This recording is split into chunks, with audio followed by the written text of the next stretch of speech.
Okay, so today we will discuss structure of the atmosphere. अभी तक हम लोग ने पढ़ रखा था composition of atmosphere, कौन कौन सी gases हैं, ठीक है, एंड उसमें साथ साथ हम लोगों ने पढ़ रखा था ग्रीन हाउसेस गैसेस कौन कौन सी हैं, ठीक है। आज हम पढ़ेंगे कि अपने एटमॉस्फेयर का स्ट्रक्चर कैसा है, ठीक है, कि तो अगर जो एटमॉस्फेयर है ये अर्थ है, उसके ऊपर जो एटमॉस्फेयर की लेयर है वो किस तरह से डिस्ट्रीब्यूटेड है, कुछ ना कुछ तो उसमें होगा ही। तो हम लोगों ने देखा कि अपनी जो एटमॉस्फेयर है उसके ऊपर कुछ ऐसी कई सारी लेयर्स देखने को मिलती हैं। सबसे पहली लेयर है ट्रोपोस्फेयर, दूसरी है स्ट्रेटोस्फेयर, तीसरी मेसोस्फेयर, चौथी thermosphere and fifth is exosphere. Okay, तो जब हम अपने अर्थ के सरफेस से हाइट पे किलोमीटर्स में जब ऊपर की तरफ बढ़ते गए तो हमें ऐसी लेयर्स देखने को मिली, ठीक है। और हर एक लेयर की अपनी एक प्रॉपर्टी है, जैसी जैसी उसकी प्रॉपर्टी है, जैसे उसके उसके क्या कहते हैं हैबिट्स है, उस तरह से हमने उसको बांट दिया है, ठीक है। The atmosphere can be studied as a layered entity, each layer having its own peculiar characteristics. Her layer की अपनी क्या एक विशेषता है। These layers are systematically discussed below. अब यही सब layers जो हमें यहाँ पर जो mention है हमें एक एक करके डिस्कस करनी है, ठीक है। सबसे पहली लेयर हो गई ट्रोपोस्फेयर, जो अर्थ के सबसे पास होती है, ठीक है। उसके बाद आती है आपकी स्ट्रेटोस्फेयर, ठीक है। देन आती है आपकी मीसोस्फेयर, थर्मोस्फेयर एंड एक्सोस्फेयर, ठीक है। वन बाय वन करके पढ़ते हैं। साथ ही साथ ये भी ध्यान रखिएगा कि ये जो आपकी लेयर्स हैं इनमें क्या होती है, अपनी एक टेम्परेचर भी होती है, ठीक है।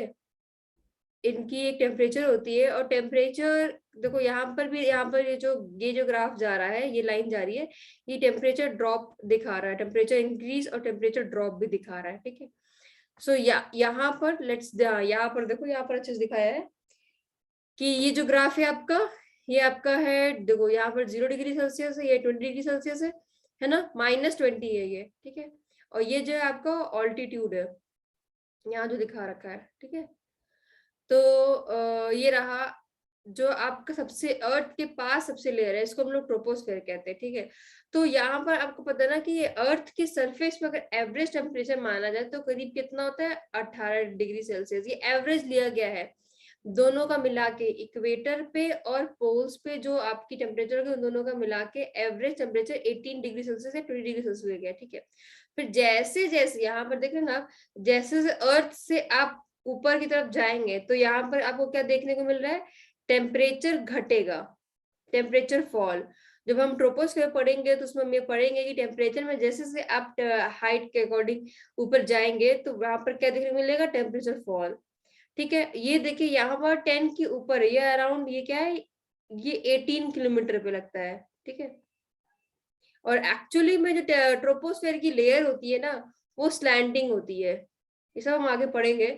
ये आपकी क्या होती है, इक्वेटर पे ज्यादा होती है। अगर मान लीजिए इक्वेटर है ये, तो इक्वेटर पे ट्रोपोस्फेयर की हाइट ज्यादा होगी और पोल्स पे क्या होगी, कम होगी। पोल्स पे करीब करीब मान लीजिए आपका पोल है, तो पोल पे आपकी पहुंच जाती है ये 8 किलोमीटर की हाइट पे, और इक्वेटर पे ये रहती है 18 किलोमीटर की हाइट पे, ठीक है। तो this is extra knowledge, but for our simplicity हम ये जानते हैं कि ट्रोपोस्फेयर में जो टेम्परेचर होता है वो धीमे धीमे घटता है, ठीक है। फिर एक पॉइंट आता है जिसमें देखो यहाँ पर लिखा ना, ट्रोपोपॉज। ये ट्रोपोपॉज क्या होता है, ये कुछ समझ लीजिए आप अराउंड 10 किलोमीटर का डिस्टेंस है जहां पर कोई भी एक्टिविटी नहीं होती है। यहाँ पर तापमान क्या होता है, सारा बराबर होता है। ये देखिए यहाँ से ये आप देखिए ना, ये देखिए यहाँ पर तापमान बराबर है, यहाँ पर कोई एक्टिविटी नहीं हो रही है, ठीक है।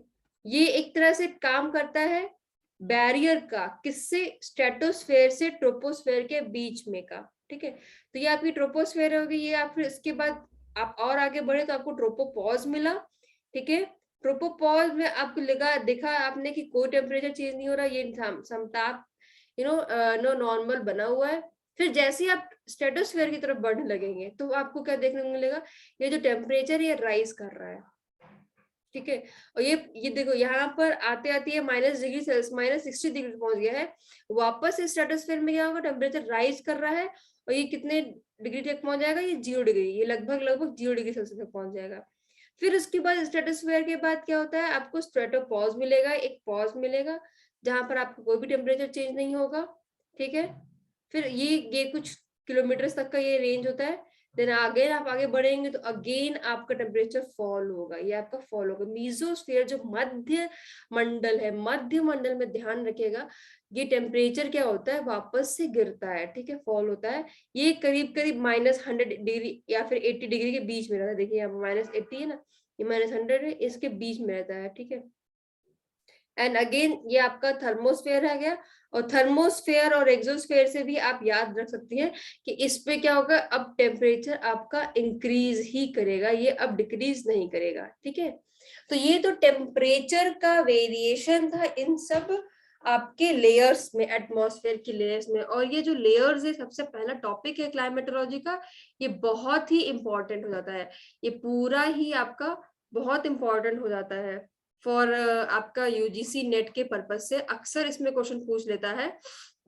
क्वेश्चन दिया रहेगा troposphere, stratosphere, stratopause, mesosphere, 4 option दे दिया ना। एक में दे दिया ट्रोपोस्फेयर, ठीक, एक में दे दिया स्ट्रेटोस्फेयर, एक में दे दिया आपका मीजोस्फेयर, ठीक है। फिर आपका दे रखा है स्ट्रेटोपॉज। और क्वेश्चन पूछ लेगा कि इन चारों में से किसमें टेम्परेचर समान बना रहेगा, है ना। तो आपको पता है ना, ट्रोपोस्फेयर में टेम्परेचर क्या है, गिर रहा है, स्ट्रेटोस्फेयर में बढ़ रहा है, मेसोस्फेयर में वापस से गिर रहा है।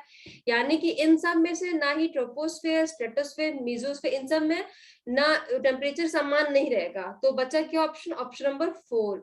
इसमें क्या रहेगा, इसमें इसमें इस ये जो आपकी लेयर है, इसमें जो है आपका टेम्परेचर जो समान बना रहेगा। मगर ये ध्यान रखिएगा, ये जो ट्रोपोपॉज और स्ट्रेटोपॉज और मेसोपॉज है, ये बहुत ही पतली लेयर होती है, ठीक है। ये ज्यादा बड़ी लेयर नहीं होती है, बहुत ही पतली लेयर होती है, ठीक है। ये बहुत ही थिन लेयर होती है, ठीक है। तो आगे एक एक करके पढ़ते हैं कि what is stratosphere, what is troposphere, ठीक है। तो यहाँ पर हम देखते हैं सबसे पहले कि ट्रोपोस्फेयर क्या है, ठीक है। It is the atmospheric layer between the Earth's surface and at an altitude of 8 km at the poles and 18 km at the equator, ठीक है। तो ये एक एटमॉस्फेयर की लेयर है, अर्थ सरफेस के बीच में से लेके कितनी दूरी तक, 8 किलोमीटर की दूरी तक। जब अर्थ सरफेस, ये आपका अर्थ सरफेस है, ठीक है, अर्थ सरफेस से एटमॉस्फेयर में 8 किलोमीटर की दूरी पर पोल्स पे और 18 किलोमीटर की दूरी पे करीब करीब आपका ये रहता है इक्वेटर पे, इसकी हाइट होती है। उस लेयर को, उस एटमॉस्फेरिक परत को हम लोग क्या कहते हैं, ट्रोपोस्फेयर कहते हैं। Thus, the thickness is greater at the equator because heated air rises to greater heights, ठीक है। इक्वेटर पे यू ऑल नो कि आपका टेम्परेचर अक्सर ज्यादा रहता है वहां पे, ठीक है। तो इक्वेटर पे टेम्परेचर ज्यादा होने की वजह से वहां पर क्या होती है, उसकी थिकनेस जो होती है वो ज्यादा होती है, क्योंकि जो गर्म हवा होती है वो गर्म हवा जो होती है काफी ऊपर तक उठती है, ठीक है। This is reason.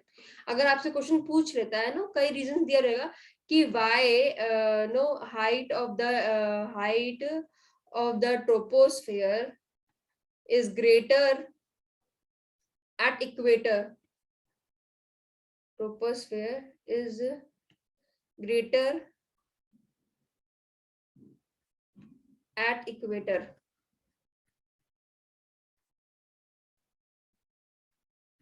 तो why, because उसका रीजन क्या है कि जो गर्म हवा होती है उसका आंसर आप ये लिखोगे, तो उसका आंसर ये होगा कि heated air rises to greater heights, ठीक है। नेक्स्ट आता है द ट्रोपोस्फेयर खत्म हो जाती है कहां पर, ट्रोपोपॉज पे, okay. Troposphere ends with tropopause, जहां पर ट्रोपोपॉज आता है वहीं तक आपकी ट्रोपोस्फेयर खत्म होती है। The temperature in this layer as one goes upward falls at the rate of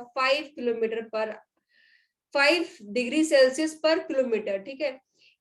इस लेयर की अपनी एक और खासियत क्या है कि जैसे जैसे इसमें आप ऊपर बढ़ेंगे टेम्परेचर फॉल होता है, वो भी किस रेट पे, हर 1 किलोमीटर पे 5 degree Celsius.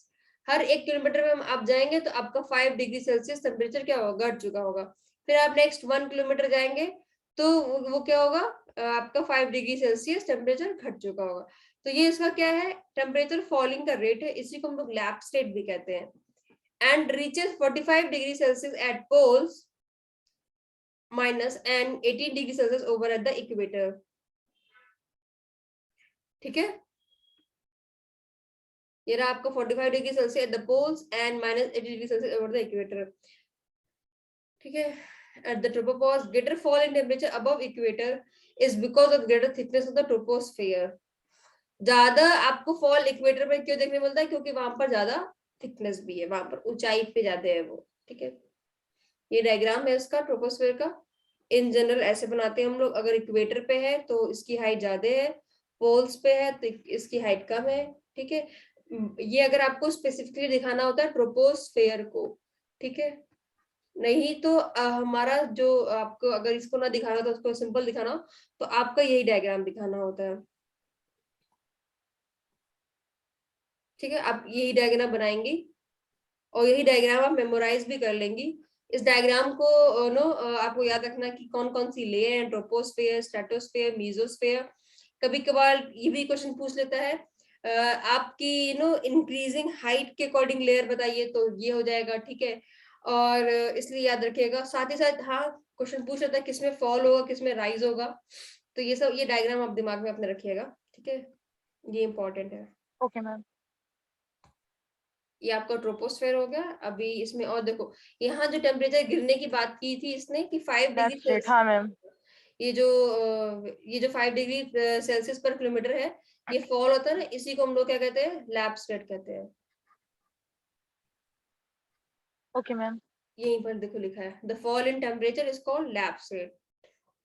The troposphere is marked by temperature inversion. Temperature inversion का मतलब, टेम्परेचर इन्वर्जन का क्या होता है कि कभी टेम्परेचर इन्वर्जन आप क्लाइमेटोलॉजी में ही आगे पढ़ोगे कि ऐसा कभी कभार हमें देखने को मिलता है कि नॉर्मल नॉर्मल क्या है, नॉर्मली ये होगा ना कि आप ऊपर जाओगे और आपका टेम्परेचर क्या होना चाहिए, गिरना चाहिए।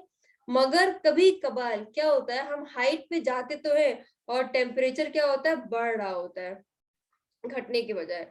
उसी को हम लोग क्या कहते हैं, उसी फीचर को, उसी प्रक्रिया को हम लोग कहते हैं टेम्परेचर इन्वर्जन। ठीक है, टेम्परेचर इन्वर्जन, ये प्रक्रिया क्या होती है, देखो नॉर्मल होता है कि आप जा रहे हो हाइट पे और टेम्परेचर क्या हो रहा है, फॉल हो रहा है। पर टेम्परेचर कहीं कहीं क्या होता है, पहाड़ों पे या वैलीज पे आप हाइट पे तो जा रहे होते हैं, मगर टेम्परेचर क्या होता है, वो घटने के बजाय बढ़ने लगता है। ठीक है, वो उसके कुछ अलग अलग रीजनल फैक्टर्स होते हैं, लोकल फैक्टर्स वो रिस्पॉन्सिबल होते हैं।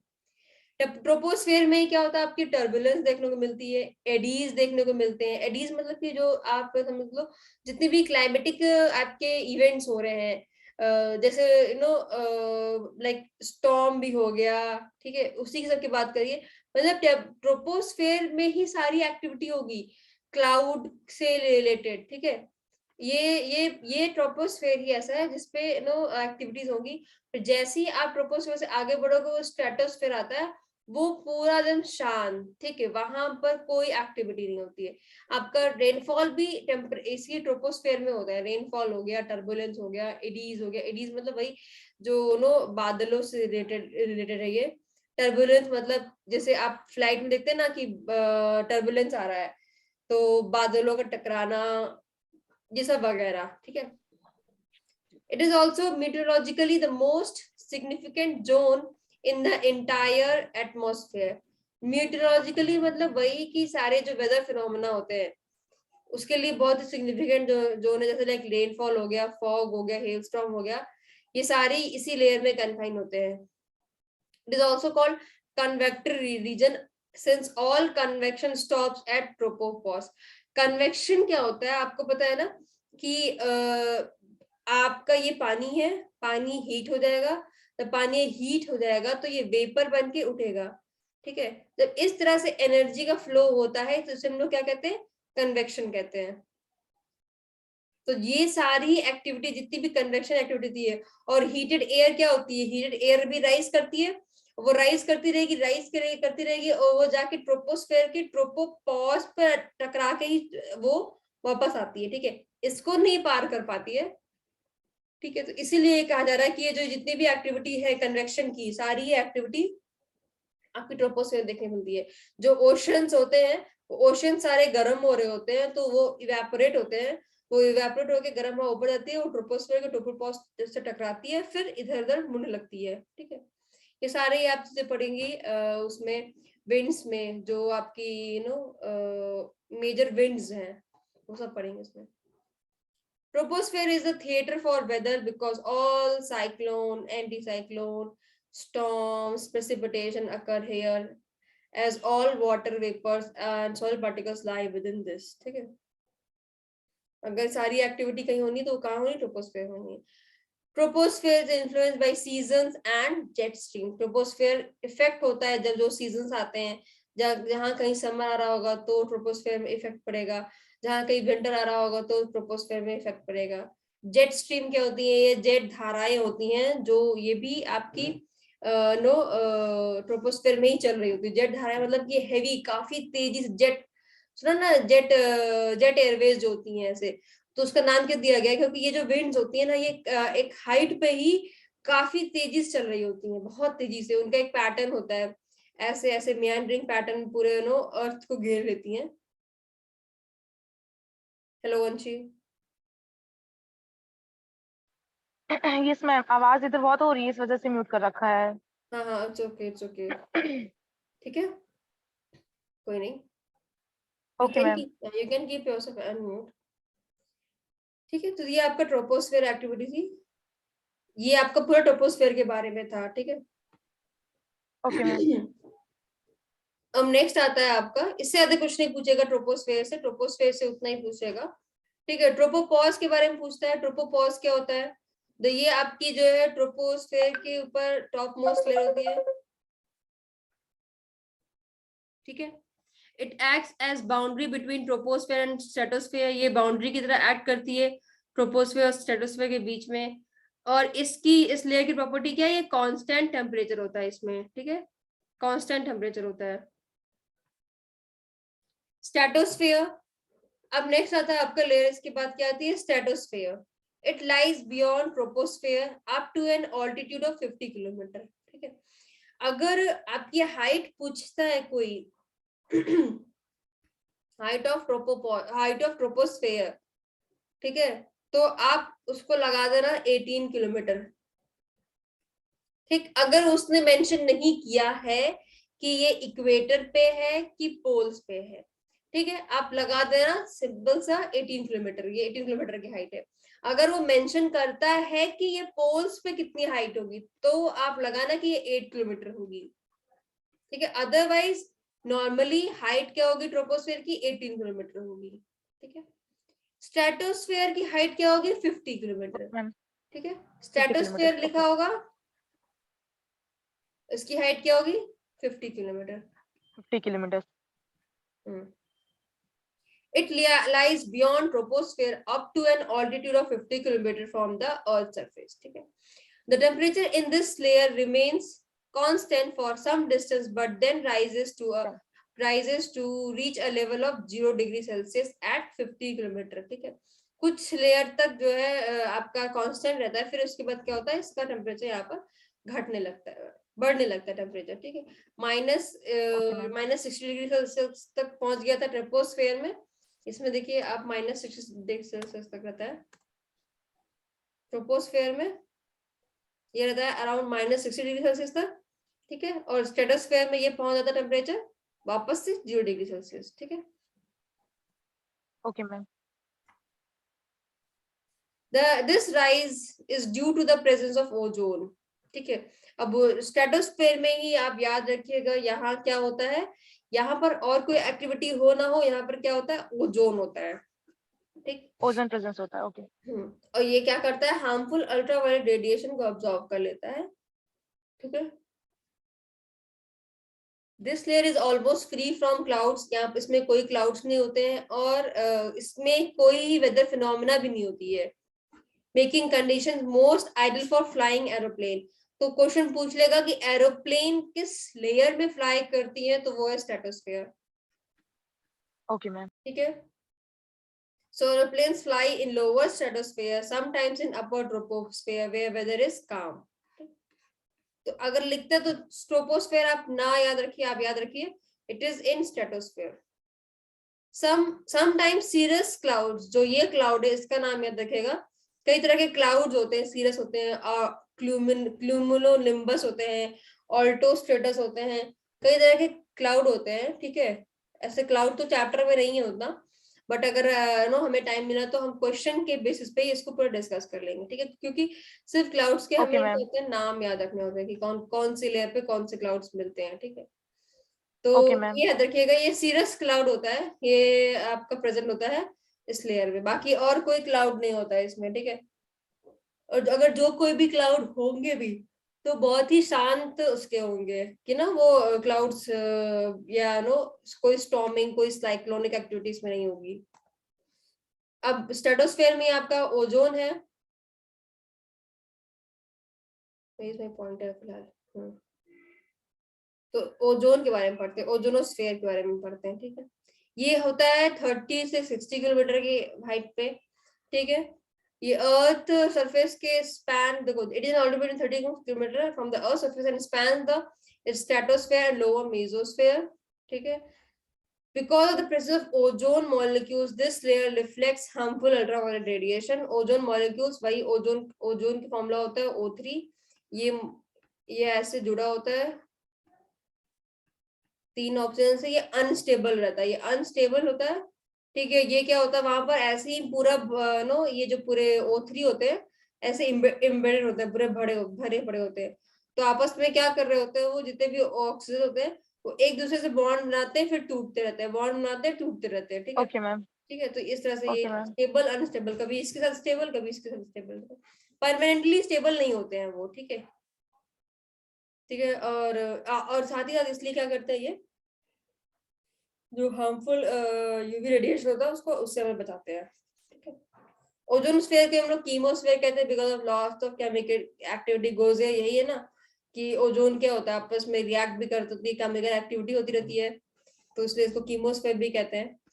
5 किलोमीटर पर 5 डिग्री सेल्सियस पर किलोमीटर आवर पर किलोमीटर की रेंज से टेम्परेचर क्या होता है, राइज कर रहा होता है यहाँ पर. ठीक है, ओजोनोस्फीयर में, इसको भी आप सेम कह सकते हैं. ओजोनोस्फीयर में इतना ही, इससे ज्यादा कुछ नहीं पूछते हैं केवल. ठीक है, नेक्स्ट आपका मेसोस्फीयर. पहली लेयर थी, पहली कौन सी लेयर थी, ट्रोपोस्फेयर. ट्रोपोस्फीयर. सेकंड लेयर दूसरी स्ट्रेटोस्फेयर. स्ट्रेटोस्फीयर. ठीक, अब आती है ओजोनोस्फेयर, मेसोस्फेयर. ओजोनोस्फीयर लेयर नहीं है, ओजोन, हाँ स्फीयर यहाँ पर लिखा है, वो स्ट्रेटोस्फेयर में है. हाँ बस स्ट्रेटोस्फीयर में है, याद रखिएगा लेयर्स की टर्म में वो स्ट्रेटो ही लेयर है. ठीक है, फिर आप कहते हैं मेसो. ठीक है, इसकी हाइट है याद रखिएगा 80 किलोमीटर. 80 किलोमीटर. टेम्परेचर फॉल होता है to -100 degree Celsius at 80 kilometre. Meteoroid जो होता है, जो भी उल्का पिंड आते हैं वो आपके बाहर से, वो इसी लेयर में बर्न अप रहते हैं. सर आपके नो लेयर एंटरिंग स्पेस, जैसे अर्थ के स्पेस में आते हैं वो इसी लेयर में म्यूटेरॉइड्स बर्न होते हैं. ठीक है, ओके मैम. फिर आता है आपका लास्ट लेयर है आपकी thermosphere. Where is my pointer, this is thermosphere. In thermosphere, temperature rises very rapidly with increased height. Height के हिसाब से इसके टेम्परेचर बहुत तेजी से बढ़ता है. आयनोस्फेयर, अब इसके अंदर कौन सा एक है layer, ionosphere, ion Mandal. This is very important. ठीक है, ये देखिएगा रेडियो ट्रांसमिशन के लिए बहुत इंपॉर्टेंट है. Is a part of this layer. ये होता है 80 से 400 किलोमीटर के बीच में आयनोस्फेयर. ठीक है, this layer helps in radio transmission. In fact, radio wave transmitted from the earth are reflected back to the earth by this layer. ठीक है, तो ये जो आपकी लेयर होती है ये आयन्स की बनी होती है, इसमें फ्री रेडिकल इलेक्ट्रॉन्स होते हैं, फ्री यहाँ ऐसे घूम रहे होते हैं. ठीक है, इलेक्ट्रॉन्स, तो इसको इसलिए क्या कहते हैं, आयन्स है, ये फ्री आयन्स है, इसको इसलिए आयनोस्फेयर कहते हैं. अब होता क्या है कि यहाँ पर मान लीजिए आपका कोई एंटीना है, यहाँ से हमने सिग्नल भेजा तो वो क्या होता है, ये ट्रोपोस्फेयर, स्ट्रेटोस्फेयर, मेसोस्फेयर सबको पार करता हुआ आयन मंडल में जो इलेक्ट्रॉन्स होते हैं इनसे टकराता हुआ पृथ्वी पे आता है। ठीक है, और जो दूसरी सैटेलाइट होती है वहां उसके एंड में रिसीव होता है, यहाँ से मान लीजिए इसको ट्रांसमिट किया गया, फिर यहाँ पर क्या करता है, ये रिसीव कर रहा होता है। ठीक है, साथ ही साथ क्या होता है, अगर यहाँ से आपको ट्रांसमिट करना तो ये ट्रांसमिट करता है इस आयन मंडल से और करता है। ठीक है, एक जो इसके बाद आपकी लेयर आती है वहां पर आपका नो एग्जोस्फेयर आप उसको कह लीजिए, तो वहां पर आपका होते हैं सारे आपके सैटेलाइट्स। ठीक है, जो सैटेलाइट्स घूम रहे होते हैं वो एग्जोस्फेयर में होते हैं। ठीक है, तो this helps in okay ma'am. radio transmission. In fact, radio wave transmission from Earth is reflected back to Earth by this layer. Person would not feel warm because of the thermosphere extremely low pressure. ठीक, जो pressure है वहां पर बहुत ही कम होता है। ठीक है, तो भले ही वो गर्म हो मगर आपको गर्मी फील नहीं होगी। ठीक है, क्योंकि आपका प्रेशर आता है वहां पर डेंसिटी से, और डेंसिटी सबसे ज्यादा कहाँ ज्यादा होती है, अर्थ के पास। अर्थ के पास डेंसिटी ज्यादा होती है ना, क्योंकि ग्रेविटी की वजह से उसने क्या रखता है, सारे जो धूल कण और ये सारे है उसने अपने पास रखा हुआ है। और यहाँ पर आके कहीं 400 किलोमीटर पे भले ही टेम्परेचर आपका नो 60, 70, 80 डिग्री सेल्सियस, वो आपको फील ही नहीं होगा, क्योंकि जो ये पार्टिकल्स हैं ये गर्म नहीं हो रहे हैं। जब ये गर्म नहीं हो रहे तो ये अपनी गर्मी ट्रांसफर नहीं कर रहे हैं आपके अंदर। ठीक है, तो इस वजह से आपको फील नहीं होता because of low pressure. Next line क्या है यहाँ पर, international space station and satellites. International space station and satellites orbit in this layer. ठीक है, देखो मैंने देखो एक्सोस, ये थर्मोस्फेयर ही आपका लास्ट पेयर है एक्सोस्फेयर। जो ये एक आईएसएस है ना, इंटरनेशनल स्पेस स्टेशन बना हुआ है। ठीक है, एक आपका नो एक सैटेलाइट था क्या, एक समझ हाँ सैटेलाइट ही गई है, जो क्या होता है ना, जो दिन रात क्या होता है अर्थ के अराउंड चक्कर लगा रही होती है। ठीक है, इसके कुछ पार्ट्स ऐसे हैं जो फ्रांस ने बनाए हैं, कुछ अमेरिका ने बनाए हैं, कुछ इसके पार्ट्स ऐसे हैं जो चाइना में बनाए हैं। ठीक, और जर्मनी और यूरोपियन यूनियन ने मिल के बनाया है। तो अपने साइंटिस्ट को यहाँ भेजते हैं, वो 1 साल 2 साल यहाँ रहते हैं और अर्थ को दूर से ऑब्जर्व करते हैं। ठीक है, और नो आगे की स्टडीज करते हैं। ठीक है, तो ये जो इसको ही क्या कहते हैं, स्पेस स्टेशन है। स्टेशन मतलब जहाँ पर रुकते हैं ना लोग, तो लोग अर्थ से जब बाहर जाते हैं, ये मान लीजिए अर्थ है, अर्थ से बाहर जाते हैं तो वो 400-500 किलोमीटर पे यहाँ पर स्टेशन बना हुआ है, स्पेस स्टेशन, वहां पर रुकते हैं। ठीक है, बट हाँ वहां रुकना आसान नहीं है किसी स्टेशन की तरह। ठीक है, वहां जाना भी मुश्किल है, वहां से आना भी मुश्किल है, वहां रहना भी मुश्किल है, बट हाँ बन रखा है ये चीजें, तो वहां लोग जाते भी हैं, आते भी है, वहां रहते भी हैं। ठीक है, दो temperature is high, the atmosphere is extremely rarefied, gas molecules are spaced hundreds of kilometers apart, hence a person or an object in this layer does not feel the heat. इसलिए वो वहां पर हीट फील नहीं करता है, क्योंकि वो पास में है ही नहीं, वो दूर दूर है, चाहे वो गैसेस हो चाहे वो कोई पार्टिकल्स हो। ठीक है, तो इसलिए उसको हीट नहीं महसूस होता है, और इसलिए वहां पर क्या होता है, ऑक्सीजन भी नहीं होती है ना, तो आपको ऑक्सीजन जो एक क्या कहते हैं जो चैम्बर होता है उसमें ऑक्सीजन की लेवल एक मेंटेन रहती है। ठीक है, इसी से टर्म आता है थर्मोस्फेयर से एक टर्म आता है aurora, or auroras. Observe part of this layer.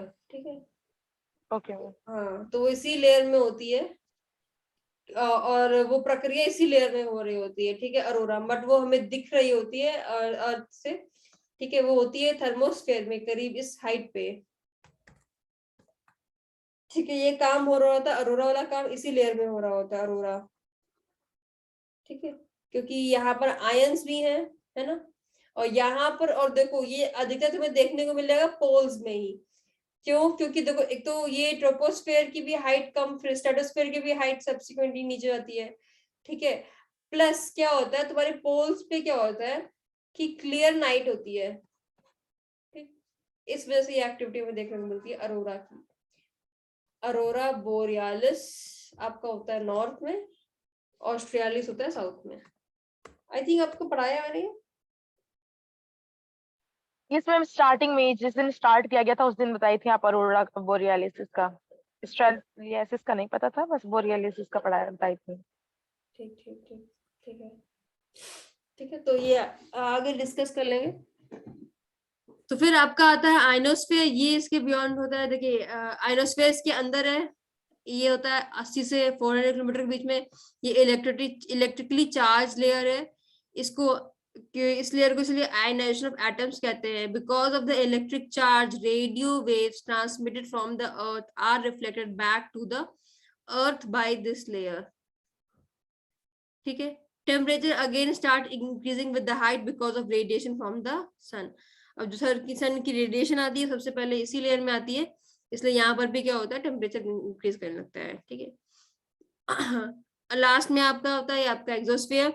It is the upper most layer of the atmosphere extending beyond ionosphere above a height of 400 kilometre. The air is extremely rarefied, temperature gradually increases through the layer. Light gases like helium and hydrogen float into the space from here. तो आप ये याद रख सकते हैं कि इसमें इसके देखिए जो अर्थ के पास की ये जो लेयर्स थी अब तक, ठीक है, ये आपकी ट्रोपोस्फेयर हो गई, स्ट्रेटोस्फेयर हो गई, मीजोस्फेयर हो गई, ठीक है, थर्मोस्फेयर, मीजोस्फेयर, स्ट्रेटोस्फेयर, ट्रोपोस्फेयर। ठीक है, इन सब में क्या था ना, जो भी आपके गैसेस थे वो सब क्या थे, मिक्स थे ना, ऐसे से मिक्स थे। आप ये नहीं कह सकते यहाँ पर ऑक्सीजन है केवल, यहाँ पर केवल कार्बन डाइऑक्साइड, ऐसा नहीं है। इसलिए इस लेयर तक को हम क्या कहते हैं, इस पूरी लेयर को एक लेयर बना सकते हैं गैसेस के टर्म में, उसको हम लोग क्या कहेंगे, होमोजीनियस होमोजीनियस लेयर कहते हैं। ठीक है, करीब 400 किलोमीटर या 200 किलोमीटर तक जो है, ये जो भी है यहाँ तक हम उसको होमोजेनियस कहते हैं। इसके बियॉन्ड क्या होता है, जब ये आपका 200 या 300 किलोमीटर तक पहुंच जाता है, इसके बियॉन्ड क्या होता है, फिर आपको गैसेस की लेयरिंग देखने को मिलती है कि कुछ दूर तक आपको हाइड्रोजन हीलियम देखने को मिलेगा, कुछ दूर तक आपको नाइट्रोजन देखने को मिलेगा, कुछ दूर आपको ऑक्सीजन देखने को मिलेगा, उसकी लेयरिंग होती है। ठीक है, तो वो आपका, इसको फिर कहते हैं हेट्रोजीनियस। इस लेयर को क्या कहेंगे, इसके बियॉन्ड की बात है ये, जो उतना इंपॉर्टेंट नहीं है अभी हम लोग के लिए, इसको हम लोग कहते हैं हेट्रोजीनियस। और यहाँ तक कि हम लोग को क्या कहते हैं, गैसियस के टर्म में, गैसेस के टर्म से याद रखिएगा, इस पूरे ही लेयर्स को हम लोग क्या कहते हैं, होमोजीनियस। ठीक है, तो उसमें ध्यान रखिएगा, जो एक्सोस्फेयर है इसके बियॉन्ड अगर आ जाएंगे तो हाइड्रोजन और हीलियम आपको देखने को मिलेगा। Temperature gradually increases through the layer as it exposed to direct sunlight. The layer coincide with space. हम इसका मतलब आप कहाँ पहुंच गए, स्पेस में पहुंच गए। ठीक है, तो ये था आपका स्ट्रक्चर ऑफ द एटमॉस्फेयर। ठीक है, इसमें ओके अभी मैम। तक कोई डाउट? मैम एक बार वो जो स्टार्टिंग वाला डायग्राम था उसको एक बार से फिर से बता दीजिए। ठीक है,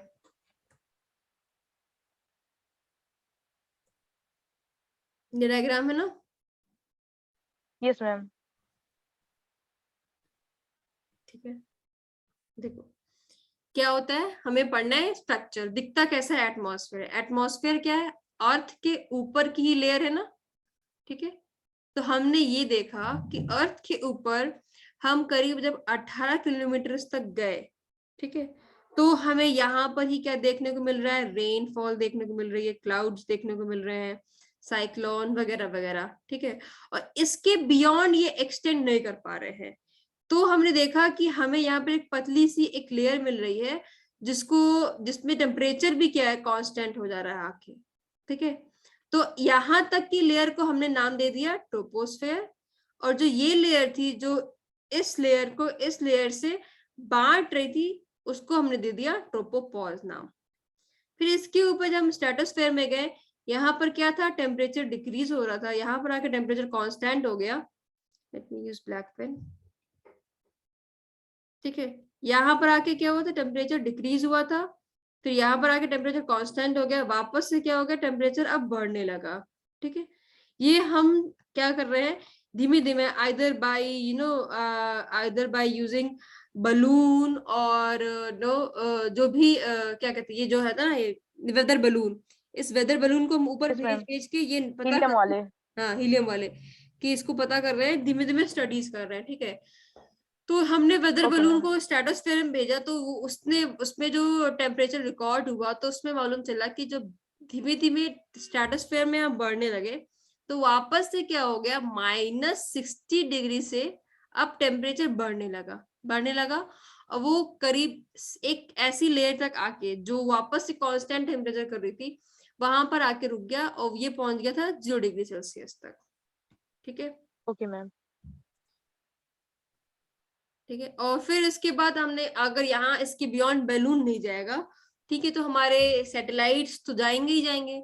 जो सैटेलाइट्स गए, उन्होंने रिकॉर्ड करके बताया कि ये जो मीजोस्फेयर था, इसमें वापस से टेम्परेचर डिक्रीज होता है, और मीजोपॉज भी आता है। एक मीजोपॉज एक लेयर आती है जो जो डिवाइड कर जहाँ रही पे मीजो होती है। खत्म हो जाता है. हाँ, टेम्परेचर मीजो और कांस्टेंट थर्मोको. होता है, टेम्परेचर तो कांस्टेंट होता ही होता है, साथ ही साथ ये डिवाइड कर रही होती है थर्मोस्फेयर को मीजोस्फेयर से, ठीक है। तो Okay, ये, ma'am. हाँ, उसके बाद फिर हमारा आता है थर्मोस्फेयर। थर्मोस्फेयर में ही हमने देखा हमारा आयनोस्फेयर था, ठीक है। Yes, ma'am. मीजोस्फेयर में Aurora ऐसा, हाँ, borealis. कुछ खास नहीं था। स्ट्रेटोस्फेयर में आपका ओजोन था।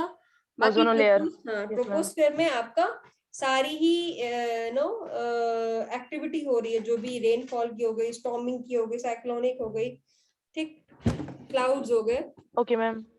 बट इसीलिए आपका जब स्ट्रेटोस्फेयर में कोई एक्टिविटी नहीं होती है,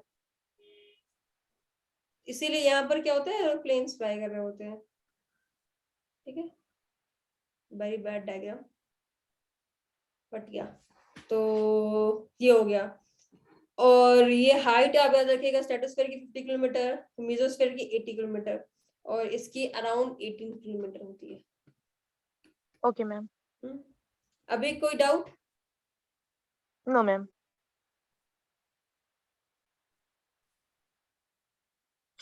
Okay, so let's begin with insulation. Our next topic for today's discussion is insulation. Insulation को देखिए Okay, क्या ma'am. क्या लिखा है यहाँ पर, इनकमिंग सोलर रेडिएशन ऑल्सो, ठीक है। Radiation. हाँ, इसी Okay. को ही हम लोग शॉर्ट में क्या कहते हैं, इंसुलेशन, यानी कि सूर्य से आने वाली रेडिएशन को ही हम लोग क्या कहते हैं, इंसुलेशन कहते हैं, ठीक है। As we all Okay, know, ma'am. the sun is the primary source of energy for the earth. The sun radiates its energy in all direction into space in short wavelength, which is known as solar radiation, ठीक है। Solar radiation. तो short wave radiation, short wave wavelength क्या होती है, ये सन है आपका, ठीक है। तो सन एक्सट्रीमली हीटेड है ना, एक्सट्रीमली हीटेड है ये। तो जो भी Yes, ma'am. Extremely heated body होती है, जब वो रेडिएशन करती है, ठीक है, तो वो उस Yes, ma'am. रेडिएशन में क्या होता है, वो शॉर्ट वेवलेंथ होती है, ठीक है। और शॉर्ट वेवलेंथ जो Yes, होती है ma'am. वो दूर तक ट्रेवल कर सकती है, ठीक, शॉर्ट और वेवलेंथ। मैम अर्थ का आपने बताया था कि अर्थ से भी तो डाइवर्ट होगा, तो वो डाइवर्ट होगा तो वो लॉन्ग वेव होता है. हाँ, ठीक है, अभी देखो ये पहुंचती है आपके अर्थ तक, ठीक है। Yes ma'am. अब ये ही अर्थ को हीट करती, ठीक है। और देखो इस बैलेंस करना है तो फिर रेडिएशन, डाइवर्ट करेगा. देखो ये रेडिएशन क्या है, ये वैक्यूम में भी ट्रैवल कर सकती है, ठीक है, इसको कोई मीडियम नहीं चाहिए, ठीक है। बहुत बहुत ही ओके शॉर्ट वेव मैम. में। अब अर्थ क्या होता है, जब अर्थ हीट हो जाती है, तो फिर अर्थ भी हीट होने के बाद ये री रेडिएट करती है ना, इसको अपना हीट बैलेंस करना होता है अर्थ को भी। तो जब अर्थ रेडिएट यस करेगी, अब मैम. देखो ये एक्सट्रीमली हीटेड तो होती नहीं है, ये बहुत कम हीट होती है, बट अपना हीट को बैलेंस करने के लिए ये री रेडिएट करती है। जब अर्थ इसको री रेडिएट करेगी, तो ये करती है लॉन्ग वेवलेंथ के टर्म्स में। इस वजह से इसकी जो आपकी वेवलेंथ है, ये ज्यादा दूर तक नहीं जाती है, ठीक है, बट ये रेडिएशन करती है। Okay ma'am. Radiation can travel in vacuum. तो this is what okay ma'am. Short wavelength और लॉन्ग वेवलेंथ का ध्यान रखना, ठीक है। Okay The ma'am. Earth surface receives only a part of this radiant energy, यानी कि अगर करीब 1 लाख टन अगर एनर्जी रेडिएट कर रहा, तो उसका सिर्फ 2 यूनिट ही अर्थ रिसीव करता है, ठीक है। अब ऐसे तो कई सारी इनफाइनाइट निकल रही होंगी ना सन से, मगर उसमें क्या है, जो यस मैम. जो सिर्फ 2 यूनिट है, वही अर्थ पहुंच रहा है, अर्थ के पास पहुंच रही है, और उतने से ही अर्थ के लिए काफी है अपनी लाइफ यहाँ पर पूरा एक्टिविटी करना और सस्टेन करना, ठीक है। तो ये आपका ओके है मैम। इनकमिंग सोलर रेडिएशन, जो कि बहुत ही स्मॉल अमाउंट में आती है। The energy received by the earth surface in the form of short waves is termed as incoming solar radiation solar or radiation, insolation. Insolation. The amount of insolation received on the earth's surface is far less than that is radiated from the sun because of the small size of the earth and its distance from the sun.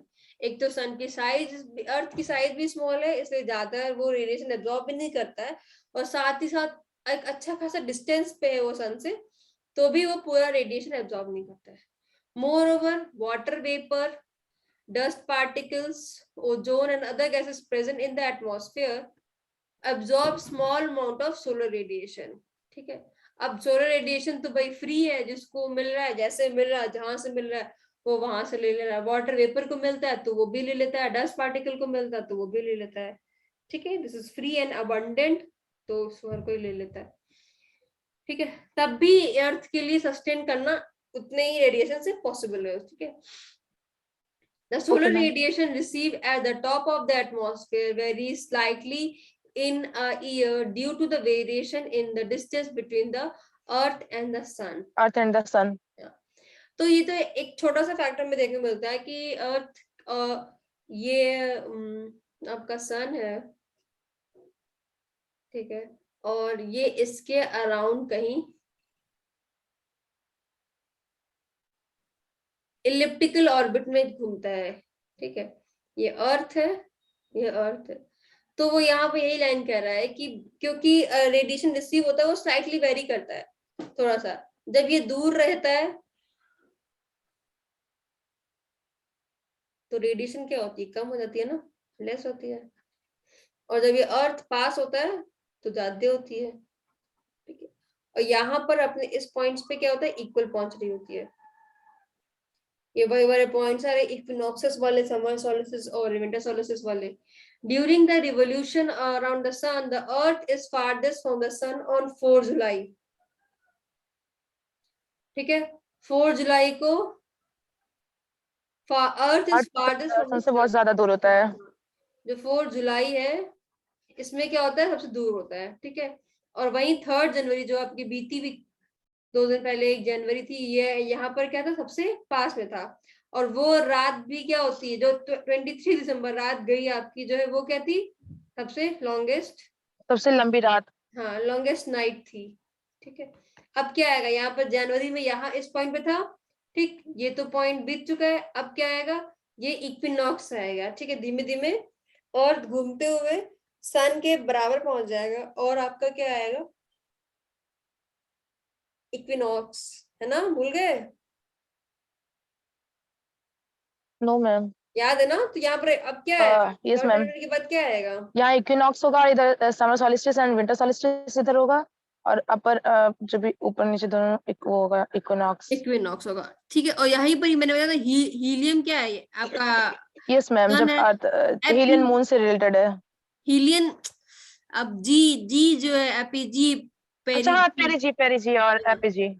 हीलियन तो सन से related है, हीलियन, ठीक है, सन से related है। Yes ma'am. तो यानी कि जब दूर है तो इसको क्या कहते हैं, ये किस पॉइंट पे, ये एपहीलियन पॉइंट पे है। Okay ma'am. जब पास में है तो ये क्या है, तो पेरीहीलियन, पेरीहेलियन पॉइंट पे है। ठीक, ये रहा। ठीक है, ये एपहीलियन पॉइंट, ये पेरीहेलियन पॉइंट, और ये पेरीहीलियन। यस, ठीक। Due to this variation in the distance between the Earth and the Sun, the annual insolation received by the Earth on 3rd January is slightly more than the amount received on the 4th January. तो थोड़ा सा variation समझ ले, 2.0005 का variation हो जाएगा उस unit में, तो वो ज्यादा मिलता है जनवरी में एज कंपेयर टू जुलाई। ठीक, जुलाई। Yes. However, the effect of this variation is masked by some other factors like distribution of land and sea and the atmospheric circulation. Hence, the variation does not have the greater effect on daily weather changes on the surface of the earth. तो ये हल्का सा variation है अर्थ का पास में आना और दूर जाना, ये थोड़ा तो इफेक्ट करता है, मगर और भी फैक्टर्स होते हैं, लाइक क्या नो, जैसे कि कहाँ पर लैंड है, कहाँ पर सी है, कहाँ की एटमॉस्फेरिक सर्कुलेशन कैसी है, उस फैक्टर से मिलके थोड़ा सा इफेक्ट करता है, मगर ज्यादा, देखो ग्रेटर इफेक्ट नहीं करता ये थोड़ा सा इफेक्ट है बट ग्रेटर इफेक्ट नहीं है, ठीक है। Okay ma'am. फैक्टर्स, अब इसीलिए हम देखते हैं कि फैक्टर कौन कौन से इन्फ्लुएंस करेंगे इंसुलेशन को।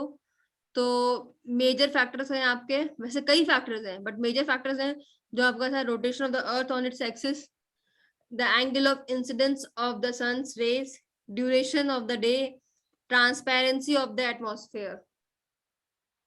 ओके,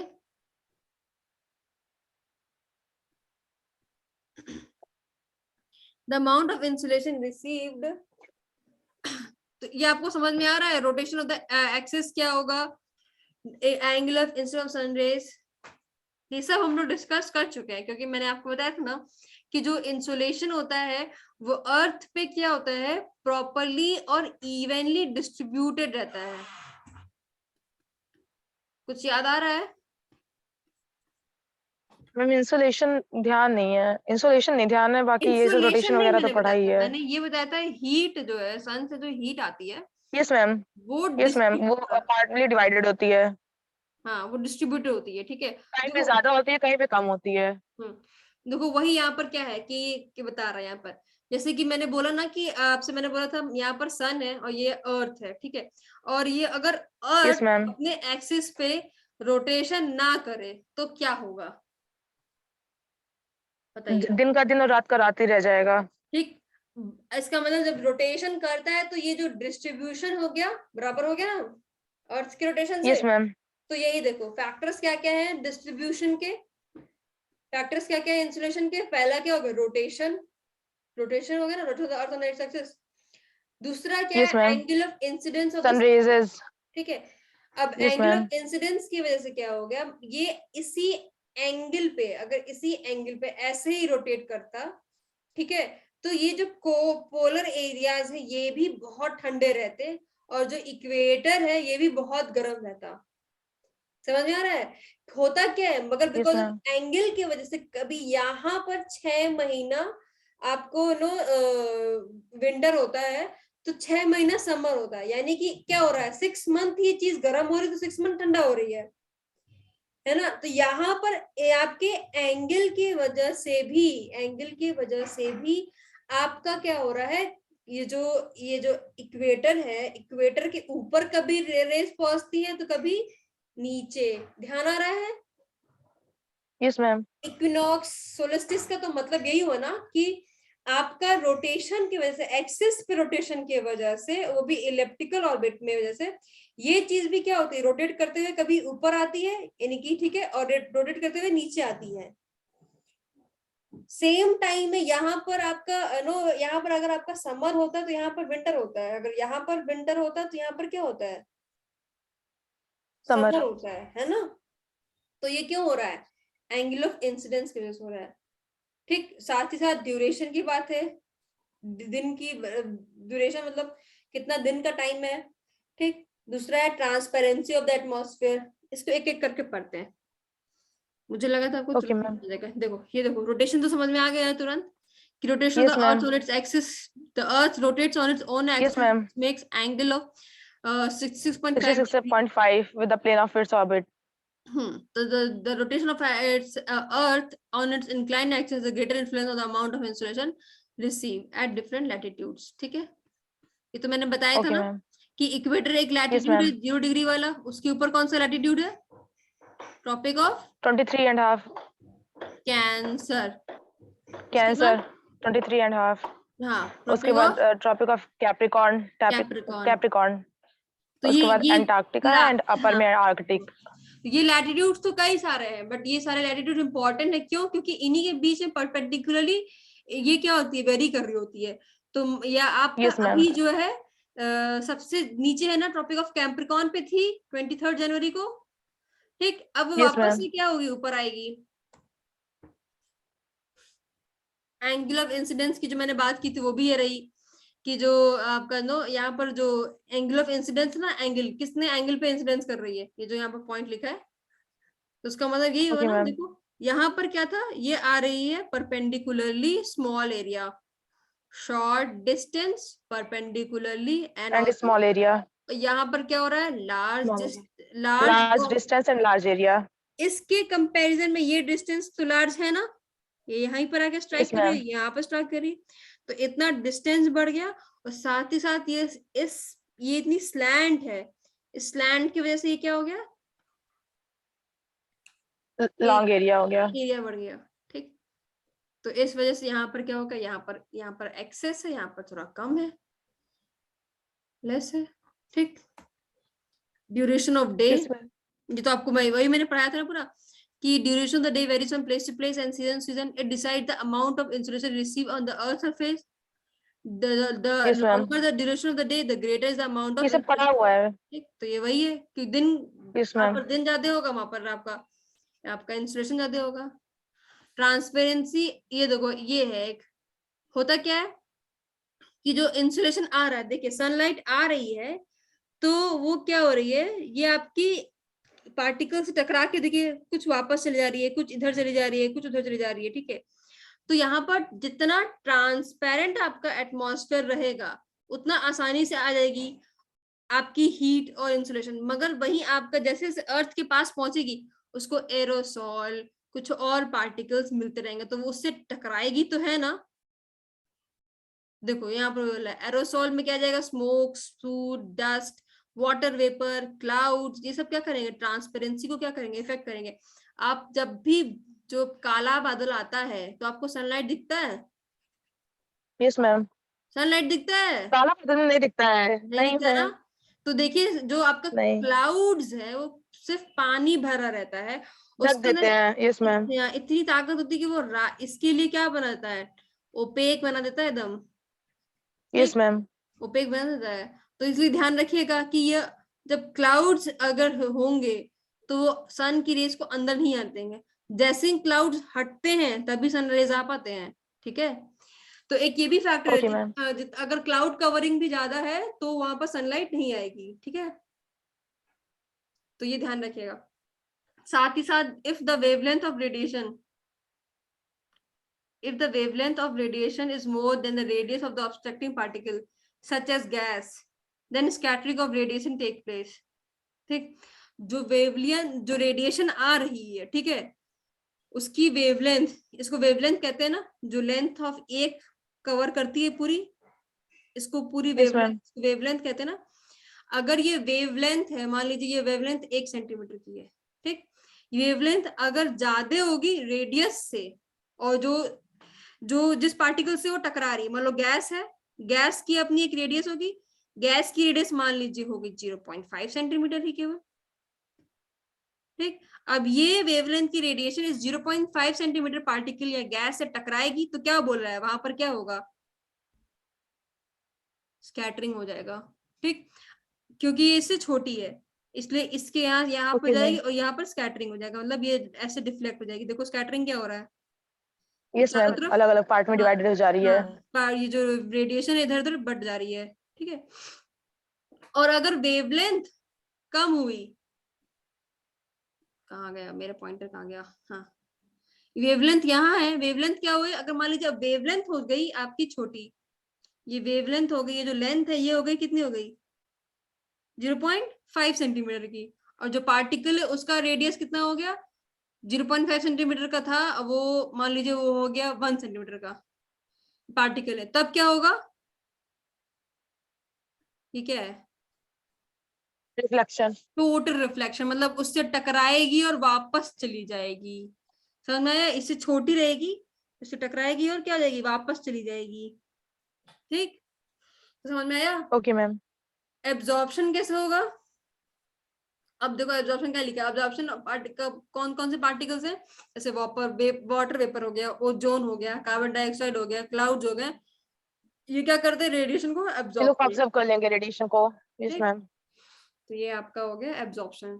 अब the most of the light receive by earth is scattered light, जो अर्थ पे लाइट आती है वो क्या आती है, स्कैटर्ड होती है ना, कई सारे एरोसोल्स होते हैं, वो लाइट को इधर उधर डायरेक्शंस में क्या कर रहे होते हैं, डिफ्लेक्ट कर रहे होते हैं, ठीक है। तो आपको यूजुअली जो अर्थ तक पहुंचती है वो स्कैटर्ड लाइट होती है, ठीक है। तो ये था ओके मैम. आपका फैक्टर्स में आप एक दो बार उसको पढ़ेंगी, आपको समझ में आ जाएगा, इसमें कुछ ज्यादा है नहीं, ठीक है, इसके अलावा भी अगर Okay, आपको ma'am. कोई डाउट होता है तो आप बताइएगा। एक minute, let me and this recording.